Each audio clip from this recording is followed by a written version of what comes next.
Hi, Jack Canfield here. Welcome back to another segment of Talking About Success.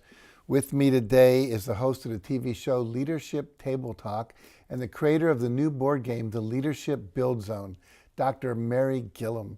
A Georgetown University graduate, a retired Air Force colonel, and a former member of the Senior Executive Service Corps with the Department of Defense, Dr. Gillam is a #1 Amazon best-selling author of 12 books, including Gifted to Lead, 4 Steps to Releasing Your Leadership Potential, and also developer of this wonderful game, which I got to look at today and was very impressed by. I'm very cool. I can't wait to play this with a lot of people, just from what you told us about it. So what inspired you to design a game, in this game particularly? Jack, that is a very good question. What inspired me was the fact that I just love helping people develop their leadership skills and talents. And after having spent over 35 years in various leadership roles throughout the military and government, I thought I would put those talents to use and develop this game. And that's what inspired me. Very cool. So describe the game. What is this game exactly? Well, the game is actually designed for either 2 or 4 players, and the goal is to collect all 20 of the leadership attributes. And as it's almost like Monopoly, but in this particular case, you're trying to collect all of the attributes, and so that's basically what the game is about. And you do that by landing on spaces with those attributes, and then Yes. And so, give us a clue. What are some of those attributes? Some of the attributes are leaders ought to be good listeners. They ought to be lifelong learners. They should be respectful of others. And those kind of things are just some of the things that are listed there. And you told me earlier when we were talking about this before we got on air that one of the great values of this is people start talking about these qualities, these attributes as they're playing the game and learning about it. That's way cool. So, target market, who's this game for? You know, Jack, when I first designed the game, I was really going after corporate trainers. But then when people started playing the pilot, I found just as many teenagers enjoyed it as anybody else. And so now it's really designed for teen to adult who are in the area of leadership development. And that's pretty much everybody. One of my friends who's a leadership consultant says, leadership is not a role, it's a behavior. Yes. And anybody can be a leader. Very good. So what are some of the takeaways? If I were to play this game or if I were to have my staff play this game, what could I expect some of the takeaways to be that would be the value of my investment of my time and energy and money to play the game? Oh, Jack, that is a good question. What I expect people to take away from the game is the fact that it is fun, it's educational, and it's thought-provoking. When I've had people to play the game, they have really just got into, okay, let's talk about what it means to be a visionary. What does it mean to be a good listener? So I've had people to really hone in on the skills that they can really take away in a very inexpensive way. So what does it mean to be a visionary? What does it mean? I think as a visionary, you have to be able to set out the pattern of where you want to go as the leader. If you're not able to do that, then I don't know how you can lead an organization. But you know, the Bible says without a vision, the people perishes. And so I think it's good for a leader to be able to establish the roadmap as to where they're going in the organization.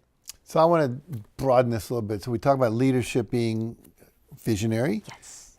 good listener. What are a couple of good other attributes for a good leader? Oh, I personally, I describe myself as being a servant leader. I really like the fact that I never ask my team to do something that I'm not willing to do myself. And so that for me also encompasses being respectful of others, because we know that a lot of people can have that hubris type of attitude, and we don't want that in leadership. But I also think that leaders ought to be team builders. They ought to have a sense of integrity, honesty. I just think those kinds of things really contribute to good leadership. Let's talk about honesty for a minute. I'm going to keep probing you here a little bit. So honesty, I think for a lot of leaders, it's scary to be honest sometimes, like when you don't know or you're not sure or you see things happening that maybe you're not quite clear how to deal with. How do you encourage a leader to be honest when they're afraid to be honest? You know, Jack, again, that is a very, very good question because sometimes, like you said, that vulnerability aspect in leadership can be a little bit threatening sometimes, but you'll be surprised at the number of people who love that in their leaders because they see that they're human just like all of us and that they can make mistakes and yet they can rebound from those mistakes. And so sometimes when you're really pushing people to be honest, it's not only being honest with the team, but being honest with themselves. Now, you were in the executive leadership program at Georgetown Yes. University, and you were also a leader in the military. How did those experiences impact the development of this game? Oh, when I think back on my time, first of all, in the military, I spent almost 30 years in, and we often were taught, you know, it's all about the team. There's no I in team.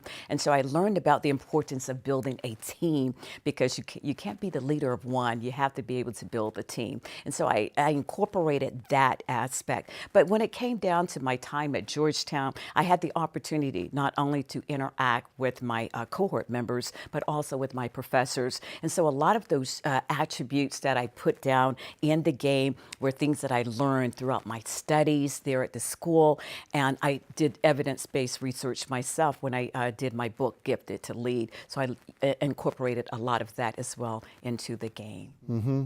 So you've written a book called Gifted to Lead, 11 other books. You've got this game now. Is this game available now? Yes, it is. It's if they go to my website, which is Executive Leadership Biz, that's biz.com, and there's a link there to the game. ExecutiveLeadershipBiz.com. There's a link to the game. I'm really excited about playing this game with my team because I'm always wanting them to step up and be leaders. And they often look to me for leadership, which I'm glad to do because I like being a leader. But I think I'm looking forward to this. So I'm definitely going to be using this. So if you want to find out more about her work, her books, this game, which is, we previewed this a little bit today. I think it's really fascinating. Check out our website. You can get this game there. Play it with your family, in your fraternity, your company, your nonprofit organization, your church group, whatever. We need more leaders. We need better leadership in this world. So thank you for making this contribution. Thank you for having me. Thank you for being my guest. Thank you. Thank you. All right. Leadership. You should be a leader. You are a leader. Let's be a better, more effective one. So stick around. We'll be right back after this message.